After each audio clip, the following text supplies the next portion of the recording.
"You're terrible at cooking, James. Go freeze outside with your failed meal," she yelled, slamming the window shut and locking it. I hurried to the window, pleading for James to open it as I pounded on the glass, but he just smirked and closed the curtains. The cold started to creep in, and I began to shake. My body, warmed just moments ago from the heater, was quickly losing its heat. What will happen if it stays this cold, even my baby inside me? I was about to faint from the freezing cold when someone suddenly reached out to help. "Are you okay?" The next day, I came back home with him. James was outside, freezing naked. I was stunned at the sight, but Lam stepped forward. "Isn't that what you said? If you can't cook properly, then freeze outside." Lam gave James a stern look and spoke in a cold tone. James, shivering in the yard, could barely muster a response. "I'll call for an ambulance out of kindness, Emily. Do you have anything to save a life before it arrives?" I nodded and stepped closer to James. "My name is Emily Smith. I'm 28 years old and stay at home.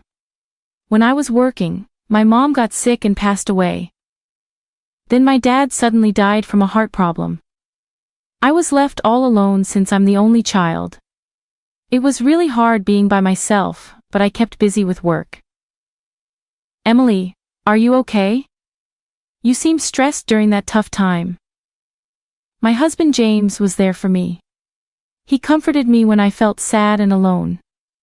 Eventually we fell in love and got married after dating for a few years. "We're so happy to have such a wonderful woman in our family," my in-laws said. "James, you've brought home a great lady." After our wedding, I moved in with James's family and we all got along great. "Emily, I saw a new cafe near the train station on TV. Let's check it out sometime," James suggested. "Sure, I'd love to."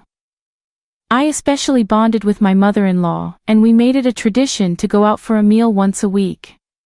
I also connected well with my father-in-law, who enjoys cooking, and we've cooked together in the kitchen a few times. "I'm happy you're getting along with my family, but what about my younger brother? He can be a bit of a handful," James asked. "Oh, he's fine. Liam, my brother-in-law, and I don't talk much because he works from home and stays in his room most of the time. But when I showed interest in his work, he explained it to me in detail. So I've been getting along well." A few years later, I found out I was pregnant with James's child. Because of how bad my morning sickness was, I decided to quit my job. "I think that's a good call. Don't overdo it," James agreed. Deciding to quit wasn't just my choice. I talked it over with James's family. Both James and Liam make enough money for us to live comfortably. I also have savings, and with my father-in-law working and my mother-in-law having a part-time job, quitting my job won't cause any issues. "Wow, pregnant women have it easy. No work, no complaints," someone remarked. Lately, James has been complaining about me not working, but during our discussions about me quitting my job, James was actually the one who suggested it first. "You're just freeloading without a job, acting all high and mighty," he said. "Who's acting high and mighty? I'm the one who always cleans up after you," I retorted. I've always been competitive, so I wanted to prove James wrong. "If you had a problem, you should have spoken up during our discussions. You were the one who brought it up, right?" James retorted. "Instead of complaining, focus on your own responsibility. My parents-in-law agree with me and support my decision." James feels left out. He and Liam don't get along, so Liam never supports James. James looks down on me because I work from home. "He doesn't listen to me and doesn't think I'm helpful," Liam whispered, "which is why he doesn't join our conversations." James doesn't like this. And when we're alone, he complains even more. "Just because my family likes you doesn't mean you should act all high and mighty. I'm not acting that way. Everyone is just being reasonable." Even when it's just the two of us, I never used to lose arguments to James. But when the morning sickness started, I lost the energy to argue. Pregnancy isn't an illness. If you're not working, James thinks you're just lazy. I agree, pregnancy isn't an illness, but Emily is putting in a lot of effort to nurture another life. That's hard work in itself, Liam acknowledged. Lamb started helping out too. Whenever James complained to me, Lamb would step in and tell his parents, while James got scolded by them. Liam took care of me. At this rate, it's hard to tell who the real father is, I joked, rubbing my belly. With my in-laws keeping an eye on things, I hoped James would eventually change. Until then, I kept trusting him. Oh, James isn't back yet. No, not yet. Suddenly, James started coming home late all the time. He claimed it was because of overtime, but I wasn't sure if that was true.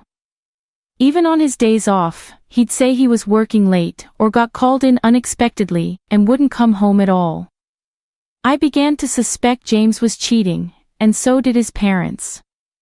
We tried to gather evidence together, but it was tough to catch him in the act. He always seemed to be at the office, and we couldn't find any evidence of him seeing another woman. Well, we can't really know what's going on inside the company, his parents said. I asked one of his co-workers, but she said everything seemed normal. Hey Emily, take it easy, she told me. My morning sickness got so bad that I couldn't do any housework. But my father-in-law cooked, my mother-in-law helped with other chores, and Liam pitched in, so everything was okay. You should be ashamed of yourself lying around all day, not doing any housework, even though you're a homemaker. Why are you even here? James, who had seen his parents doing chores, woke me up one night just to say that. When I looked upset, Liam replied, "That's rich coming from someone who's not pulling his weight as a husband. Every time you challenge me, even though I'm the eldest." Well, you're not exactly the role model type of brother. You've always been a bit of a know-it-all, Lamb retorted.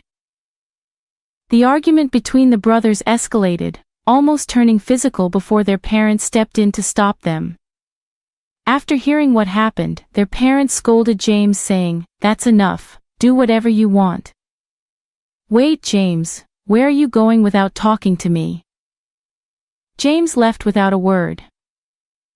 I'm really sorry about that, we apologize, their parents said to me in place of James, and the situation calmed down. However, James's behavior has been worsening, and something needs to be done soon. I was at a loss for what to do. Is everything okay? One Saturday, my in-laws had planned a trip for a local event. Despite arranging it beforehand, they were worried about leaving me alone due to James's recent behavior. I'm concerned about leaving you, my mother-in-law said. I'll be fine, my morning sickness has eased up a lot, I assured them. They left with concern, and around the same time, Liam had overnight commitments. I'm sorry for leaving at this time, Lamb said. It's okay, take care, I replied. Not long after they left, Lamb also departed. James was unusually at home that day, still asleep. Despite not feeling my best, I decided to get up and do things around the house. I didn't want to risk James's criticism if I stayed idle. Thankfully, my father-in-law had prepared plenty of dishes and stored them in the fridge. I started cleaning and doing laundry, taking it easy on myself. Hey, breakfast! James finally woke up close to noon, still looking grumpy with messy hair. He demanded breakfast, and I rolled my eyes, grabbing some leftovers from the fridge. What's that? Leftovers your dad made you? You can't even cook as a homemaker, James remarked. His comment annoyed me. Why does he say things like this? Doesn't he realize I'm pregnant with his child?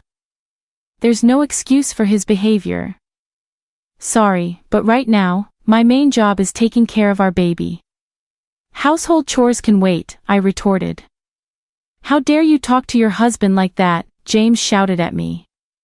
But then Liam barged in, breaking the tension. I could hear them arguing loudly outside. "You stay out of this," James snapped at Liam before storming off to his room, muttering angrily. As expected, James made a racket and then left the house. Liam let out a heavy sigh. "You okay?"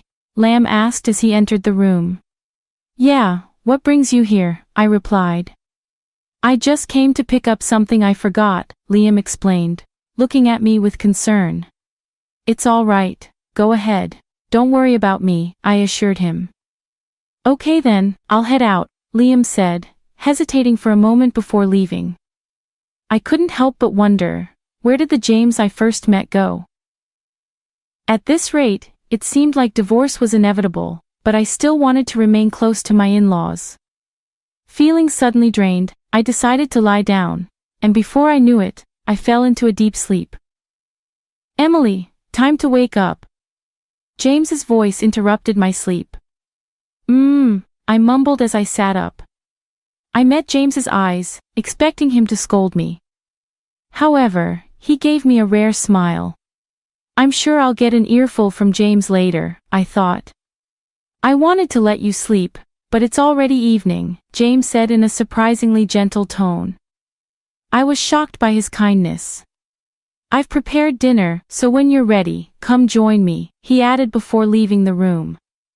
I noticed a blanket over me and couldn't help but wonder if James had covered me. I went to the kitchen and found my father-in-law's dishes already warmed up, ready to eat. "I'm sorry, Emily," James said sincerely. "When I found out we were having a baby, I was thrilled. But then I got overwhelmed and took it out on you. This cake is my way of apologizing." James presented a cake to me. Honestly, this gesture couldn't erase all the past hurts, but his genuine apology warmed my heart. For now, I decided to forgive him and enjoy our meal together. "Look, it's snowing," James exclaimed excitedly. "Oh, you're right. Let's go see," I replied, following him to the window.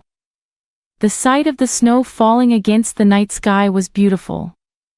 Since I came from a place where it rarely snowed, this was a special moment for me. Without hesitation, I moved closer to the window, letting it open. James suggested, "But it'll be cold," I protested. "Just put on a jacket," he insisted, as he draped one over me and opened the window, letting in the chilly wind. As I braced myself against the cold, James hugged me suddenly. I found myself outside, and when I turned around, I saw James grinning mischievously. "You're a homemaker who doesn't do the housework, that makes you a bad wife. Think about that tonight," he teased. "Excuse me, what are you saying? You can't even cook," I retorted. With that, James shut and locked the window. I rushed to the window, pleading with James to open it as I pounded on the glass, but he just grinned and closed the curtains. The cold was starting to make me shiver. My body, warm from the heater just moments ago, was rapidly losing its warmth. What am I going to do if this continues? Even my baby inside me. Just as I felt like I might pass out from the cold and shock, someone reached out to me and asked if I was okay. They helped me into their car. "Why were you out here at this time of night?" It was Liam, who had come home earlier than planned because he was worried about James. The car's heater warmed me up, and I felt relieved. "We should go to the hospital just to be safe," Liam suggested as he drove me there. Thanks to his quick action, both my baby and I were okay.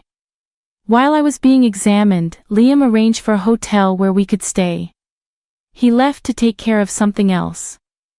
"I'm so relieved you're going to be a strong baby, right?" Feeling reassured, I rubbed my belly. I was grateful that nothing serious had happened. Exhausted, I fell asleep as soon as I lay down on the bed. "Oh, Emily, are you feeling better now?" Liam asked as we left the hospital. "Yes, I'm completely fine now," Thank you so much, I replied gratefully. No problem, shall we head home, Liam suggested.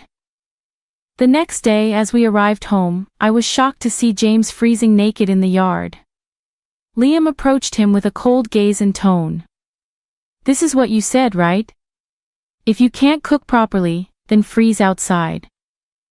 James, shivering, couldn't even respond properly. I'll call an ambulance out of kindness. Emily, do you want to say anything to him before it arrives? Liam asked me, nodding. I stepped closer to James. It's because of you that our baby was almost in danger. I will never forgive you. Just wait, I told him firmly. James was taken to the hospital. Later, I asked Liam what happened last night after he dropped me off at the hotel. Liam returned home alone and found James sleeping in the living room naked with another woman who seemed to be his mistress. James had brought her home thinking we wouldn't be there, and with me locked out, he seemed confident. Liam, furious, threw James out of the house in his birthday suit, telling him to think about his actions. Then Liam interrogated the shocked mistress, gathered evidence, and sent her back to her place. It turned out she had a family too. By the time Liam informed them of everything, dawn was approaching. He took a short nap in the car and then came to pick me up. That's how everything unfolded. I've talked to my parents. They said they're coming home today, Liam told me with a gentle smile, staying by my side until they returned. It's going to be okay now, Liam. Thank you so much, I said gratefully. I just did what needed to be done, Liam replied. I'm so sorry, that idiot. I can't apologize enough. James immediately apologized upon their return and faced their wrath. James was forced to pay child support, and it was decided that he would be kicked out. I'm so sorry. It was just a mistake, Emily. I truly love only you, James pleaded, but I ignored him. I wish he'd stop treating me like a fool, I thought to myself. Suddenly, James became aggressive, raising his hand at me. Enough is enough, my dad, Liam, intervened, grabbing and twisting James's arm with the help of my father-in-law. James was easily overpowered, and I felt relieved. I really just lost my mind for a moment, Emily, James said remorsefully as he was thrown out by the two men while I was comforted by my mother-in-law. He was pathetic until the very end, I thought to myself. By the way, Liam's pretty strong, isn't he? Considering what just happened and how he tossed a full-grown man outside, Emily remarked. Oh yeah, he used to do combat sports back in the day. I wouldn't recommend trying that move on just anyone though, Liam said with a smile. Emily felt a flutter in her heart at his smile, and her mother-in-law laughed upon noticing. With such good looks and strength, it's surprising he doesn't have a girlfriend, her mother-in-law teased. Liam bashfully looked away, which Emily found endearing. From then on, Emily decided to stay and be cared for in her in-laws' home since she had no other family or reliable person to turn to. If you'd allow, I'd love to hold your baby, her mother-in-law said. Of course, anytime, Emily replied. Right now the four of us are eagerly awaiting the birth of my precious baby, Emily thought to herself. Talking to Liam, Emily found out that James the jerk was with a junior from his office. No wonder she wouldn't spill the beans when asked, Emily thought. The two of them were sneaking around and getting cozy at various spots. Once I reported it to the junior's husband, he did a thorough investigation. With that evidence, my divorce process went smoothly. Both of them got fired for fooling around during work hours and for claiming their dates as business expenses, Emily recounted. Thank you for all the help, Emily said to Liam. Well, it's only natural to want to help someone you love, right? Liam replied, his face turning beet red. Wait, what? Emily was surprised and both of them blushed. Then Emily found out that Liam had feelings for her for a long time. I always thought I should hide these feelings, Liam confessed. I never imagined he felt that way about me, Emily thought. Honestly, I'm not ready to be in a relationship like that right now, Emily said. I understand, but if you can wait a bit, I want to explore these feelings, Liam said. Emily smiled, and Liam smiled back happily. I'm going to do everything I can to make you see how much I care, Liam declared. Okay, I'll be ready for that, Emily replied. Liam's parents overheard their conversation during dinner, which was really delicious. Looks like Liam has a girlfriend now, his mother teased. Liam blushed and responded playfully. Both his father and I laughed at that, Emily remembered afterward. I gave birth to our lovely daughter right on time, Emily proudly shared. She's so cute, congratulations. She looks just like Emily, adorable, Liam's parents said. I don't want to let her go, Liam said happily, embracing his role as a father. Years later, I happily married Liam again, and our daughter calls him Daddy. Liam adores her, Emily remembered fondly. I think our next child will be a boy, Liam guessed. Yeah, that would be cool if he's like me. But having a boy who looks like you would be awesome too, Liam added. I'm pregnant with our second child now. Our daughter is thrilled about becoming a big sister, Emily said happily. We're all thinking of names together. It seems like our daughter's suggestion might win, Emily laughed. I'm going to make Emily, our daughter, and the new baby happy, Liam promised. Don't forget about yourself in that promise, Emily said with a smile. We're planning to live happily ever after, all 6 of us together, having fun and getting along. That's our plan, Emily included.